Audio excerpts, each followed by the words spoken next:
नमस्कार। निराला कंस्ट्रक्शन के एक और नए वीडियो में आप सभी का बहुत बहुत स्वागत और अभिनंदन। दोस्तों, आज की इस वीडियो में मैं आप लोग को एक बनते हुए घर का अब तक का काम दिखाने वाला हूं। इस घर में किया गया गलती के बारे में बताने वाला हूं, जो अच्छा काम किया जा रहा है उसके बारे में बताने वाला हूं। साथ में इस घर को बनाने में कितना रुपये का खर्चा लगा है उसके बारे में भी पूरा जानकारी आज आप लोग को देने वाला हूँ। जैसा कि आप देख सकते हो कि इस घर का जो निर्माण का काम है वो प्लिंथ लेवल तक कंप्लीट हो चुका है, मतलब घर का कुर्सी लेवल तक कंप्लीट हो चुका है। सारा चीज़ मैं आपको बताऊंगा, इस घर के अंदर भी लेकर चलूंगा। लेकिन सबसे पहले मैं आपको इस घर का जो लेवल होने वाला है, मतलब जो फर्श बनने वाला है, फर्श का लेवल, उसके बारे में बताना चाहता हूं। तो देख सकते हो यहाँ पे जो इस घर के अगल बगल का जो ज़मीन है सामने की तरफ वो लगभग 2 फीट के आसपास में है और नीचे है। उसके साथ साथ पीछे की तरफ देखते हो तो आपको 3 से 3.5 फीट के आसपास का जो ग्राउंड लेवल है उससे इस घर का जो फर्श होगा वो 3.5 फीट के आसपास में ऊंचा होने वाला है। साथ में इस घर के सामने की तरफ जो रोड गया हुआ है वहां से इसका हाइट का बात कर लिया जाए तो रोड के लेवल से 4 फीट के हाइट में इस घर का फर्श वाला लेवल होने वाला। काफ़ी अच्छा हाइट यहाँ पे रखा गया है, बहुत अच्छा काम यहाँ पे किया गया है। हाइट के मामले में कुछ गलती भी किया गया है, इसके बारे में ही बताऊंगा। और इसके साथ साथ जो इस घर का बीम लगाया गया है 40 फीट बाई 40 फीट में ये बनता हुआ घर है, और इसके लिए जो प्लिंथ का बीम लगाया गया, मतलब कुर्सी लेवल पर जो बीम लगाया गया है उसका साइज़ की बात कर ले तो 9 इंची, उसके साथ साथ 12 इंची, मतलब डेप्थ इसका 12 इंची रखा गया है। और जहाँ पे ईंट का जोड़ाई होगा उसे 9 इंची का रखा गया है। 9 इंची पे 12 इंची का यहाँ पे जो भी आपको बीम दिख रहा है इस घर में प्लेन बीम के रूप में, उसको 9 इंची बाई 12 इंची के रूप में इस्तेमाल किया गया है। आप देख सकते हो इसमें 4 सरिया का प्रयोग किया गया है, 12 mm का प्रत्येक बीम में। जहाँ पे भी ब्रिक वर्क होना है, मतलब ईंट का जोड़ाई होने वाला है, चाहे वो बाहरी दीवार हो अंदर का दीवार हो, हर जगह पे आपको यहाँ पे बीम का जो कास्टिंग है वो किया हुआ आसानी के साथ दिख जाएगा। तो देख सकते हो कुछ इस ढंग से नीचे की तरफ इस बीम का काम किया गया है।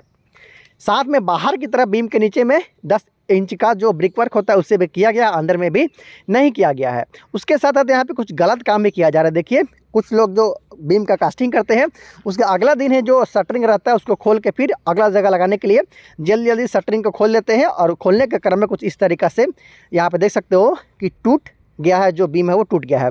इस तरीके से आपको नहीं करना चाहिए। कम से कम 2 से 3 दिन के बाद आपको जो प्लाईवुड लगाता है उसको खोलना चाहिए। अब चलते हैं कॉलम की तरफ। तो कॉलम की तरफ आप देख सकते हो कि यहाँ पे जो घर का कॉलम है उसके लिए कॉलम स्टार्टर के रूप में 3 इंची के आसपास का जो ढलाई है उससे कर लिया गया है।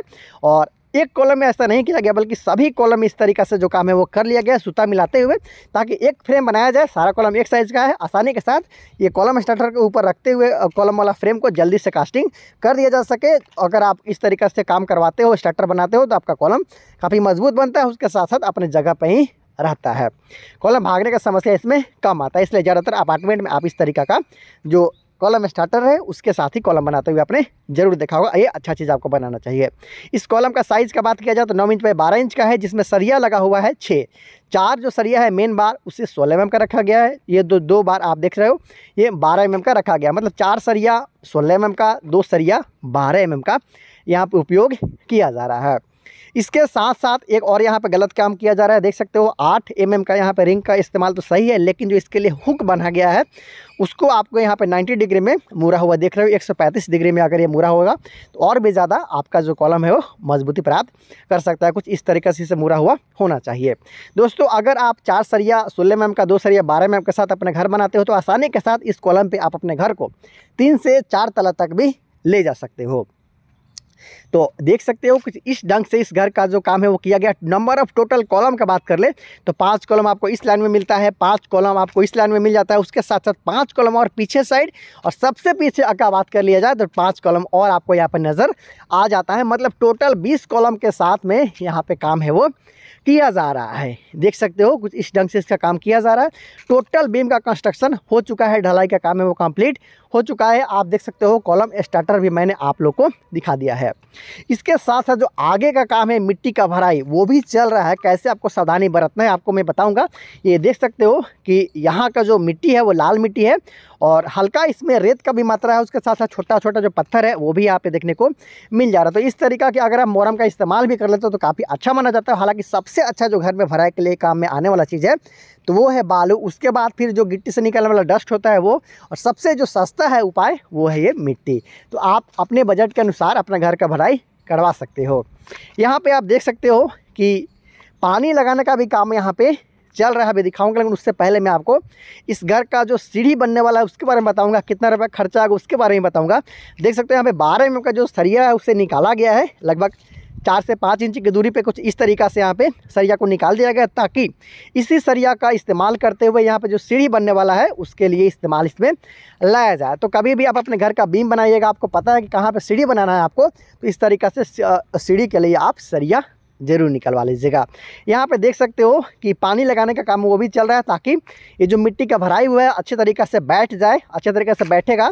इसके बाद में फिर इसको दुरमुस किया जाएगा, अच्छे तरीके से बैठाया जाएगा। फिर उसके बाद में ब्रिक सोलिंग करते हुए, ढलाई करते हुए इस घर का जो फर्श है उसका निर्माण किया जाएगा। तो देखिए इस तरीके से दरार अभी आ रहा है, मतलब नीचे भी बैठने का संभावना अभी बरकरार है, और भी ज़्यादा मिट्टी है वो बैठने वाला है। तो देखिए इस ढंग से जो इस घर का काम है उसे किया जा रहा है। पूरा काम मैंने आपको बता दिया है।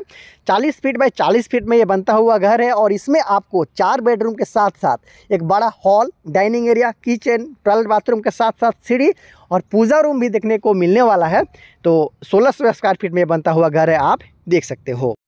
दोस्तों अब जान लेते हैं कि आखिर इस 4 बेडरूम वाला घर को बनाने में अब तक टोटल कितना रुपये का खर्चा आया है, लेबर चार्ज के साथ साथ मटेरियल कॉस्ट को इंक्लूड करते हुए। तो मैं आपको बता दूं कि जहां पे इस घर को बनाया जा रहा है वहां पे एक लाल ईंट का कीमत 6 से 7 रुपये है, एक बैग सीमेंट का कीमत 350 रुपये के आसपास में है, एक टर्बो बालू का कीमत लगभग 4500 रुपये के आसपास में आसानी के साथ आ जाता है। इस घर में जो भी बाहरी दीवार के लिए यूज़ किया गया है ईंट, वो लाल ईंट का प्रयोग किया गया है। कॉलम और बीम के बारे में मैंने आपको बता दिया है। टोटल खर्चा की बात कर लिया जाए तो अब तक इस घर को बनाने में 4,20,000 रुपये का खर्चा आ चुका है। जब तक कि आपने देखा कि इस घर का काम प्लिंथ लेवल तक कंप्लीट किया गया है, और इस घर में आपको 4 बेडरूम देखने को मिलता है। जबकि इस घर का जो कॉलम का सरिया है उसे भी आप देख रहे हो, तो पूरा छत का ढलाई तक के लिए इस सरिया यहाँ पे लगा दिया गया, मतलब सिर्फ कॉलम का कास्टिंग ही बाकी है।